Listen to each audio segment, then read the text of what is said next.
So some big fight announcements for UFC Fight Night. Big burp there, guys.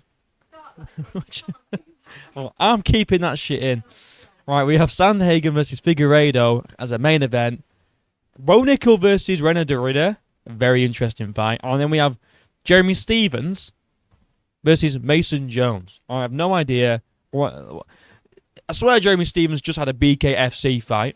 I swear they were setting him versus Conor up at BKFC. Why is he back? I have no idea. It's a weird fight. Let's start off with the main event now. We're going to have Cory Sandhagen versus Deiveson Figueiredo. This is an interesting matchup. It should have been Sandhagen versus Sean O'Malley, let's be honest. Right? Because this basically confirms that Sean O'Malley is getting a title shot next. They're not going to give Sean O'Malley to Umar, because Umar had beat Sean O'Malley. They're going to give Sean O'Malley Merab again, in the hopes that he gets another championship win. So then they can put all their stock back in Sean O'Malley.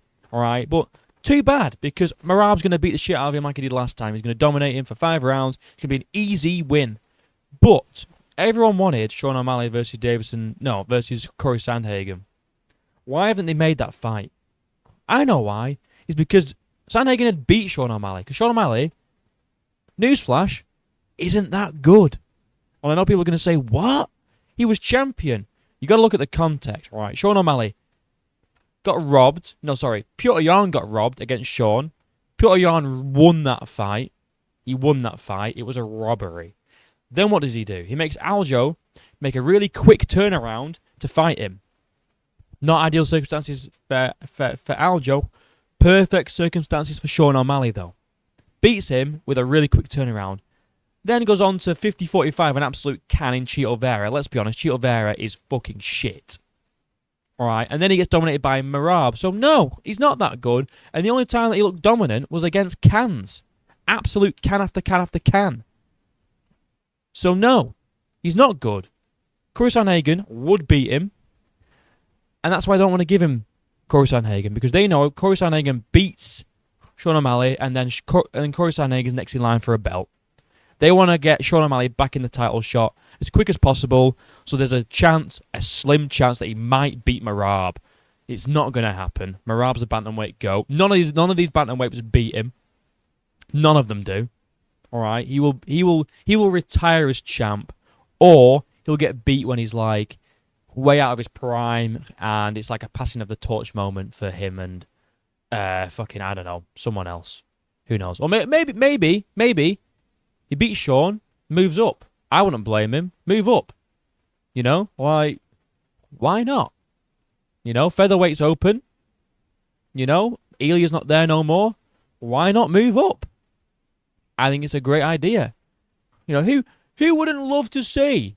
Who wouldn't love to see Merab versus Volk? And Merab had beat Volk, by the way. Merab had beat Volk.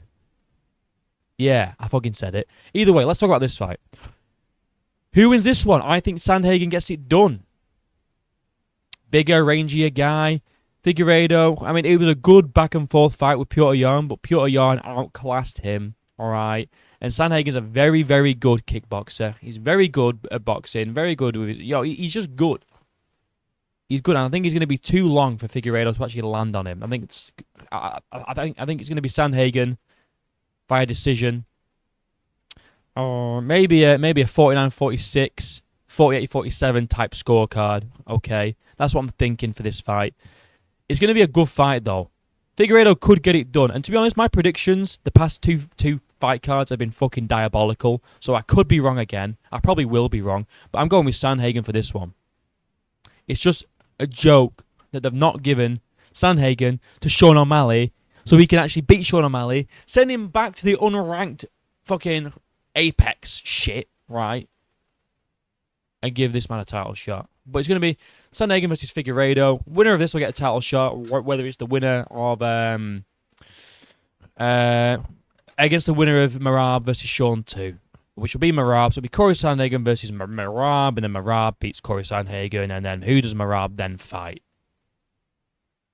Arguably, should be Petr Yan in a rematch, but he beats Petr Yan again, so what's the point? You know? Merab should beat Morale will beat Sean, he'll beat Sandhagen, and then he'll probably move up. Well, I wouldn't be surprised if that happens. Moving on. Derrida versus Bo Nickal. This is actually a really solid fight. A really solid fight for Bo Nickal. It's his biggest test yet. And his last test was his biggest test against Paul Craig. This is his opportunity to get ranked. Reinier Derrida's good. Like, his performances against Kevin Holland was amazing. I know Kevin Holland's shit. I know it was a kind of back and forth with GM3. Back and forth war with GM3. But he's good. He's good. The issue I have with this fight is this ain't going to the ground. These guys are not going to wrestle each other. They're just not. Bo Nickal was afraid to grapple with Paul Craig. He is not grappling with Reinier Derrida. I'm sorry. It's not going to be an Aljamain Evloev type matchup where they're grappling and they're fucking what's the word? Scrambling and sprawling and all that shit. It's not going to be anything like that. This is going to stay on the feet. Bo Nickal's going to want to make it stay on the feet because, look, Reinier Derrida's a great wrestler. Bo Nickal's a great wrestler. They're both great wrestlers.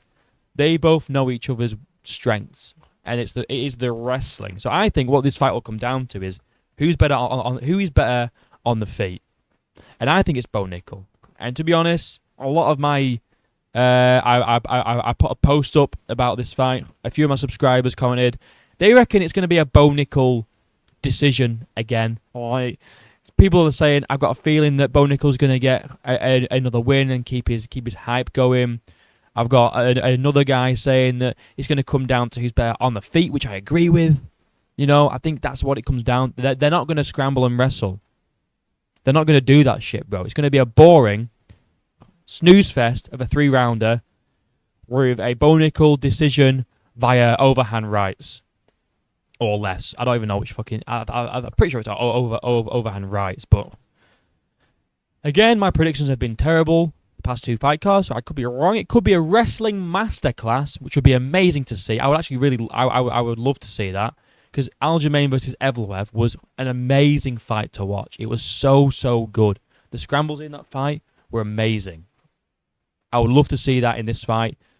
But I don't think it's going to happen. I think that it's going to be a striking matchup, and I think Bo Nickal has a slight advantage on the feet, and he will become ranked at middleweight. And I don't think he breaks the top 10. I don't think he breaks the top 10 at all. But he'll be ranked. Well, that's my early thoughts anyway. Closer to the fight, I'll rewatch both fighters' recent fights, and I'll get a better idea, I guess, of... It'll be fresh in my mind then. But based on early predictions, I think Bo Nickal wins it via decision. Now we have this random fucking fight. Stevens, they're both coming back off losses, really. Mason Jones hasn't fought since 2022. He lost in that fight via decision, I believe. He's not had a great UFC run. Jeremy Stevens is like, he's a crafty vet. I really don't know who wins this fight. I don't really give a fuck. I'll probably go with Jeremy Stevens, maybe. I really don't know. I don't really care. So it's a random fight. I didn't even know that Jeremy Stevens was even in the UFC still. But it's weird because he was just in BKFC squaring up to Conor. So... strange one. I don't really give a fuck about this fight. I'm not even going to talk about it. But these 2 fights I'm very interested in. This should be Sean O'Malley. And this will be probably a snooze fest. But I hope I'm wrong. I hope it's a wrestling masterclass scramble fight. That'd be amazing to see. I've got a sneaky feeling, though, it won't be. Because Bo didn't take it to the ground with Paul Craig. He's not going to take it to the ground with another elite wrestler. He just isn't going to do that. Maybe Reinier Derrida will. Maybe he's not a pussy like Bo Nickal. Well, then it's like Bo Nickal will use his wrestling against Reinier Derrida if Reinier Derrida shoots on Bo Nickal will be able to defend it, maybe reverse it. He's got good wrestling too. He just doesn't want... I just don't think he's going to risk shooting first.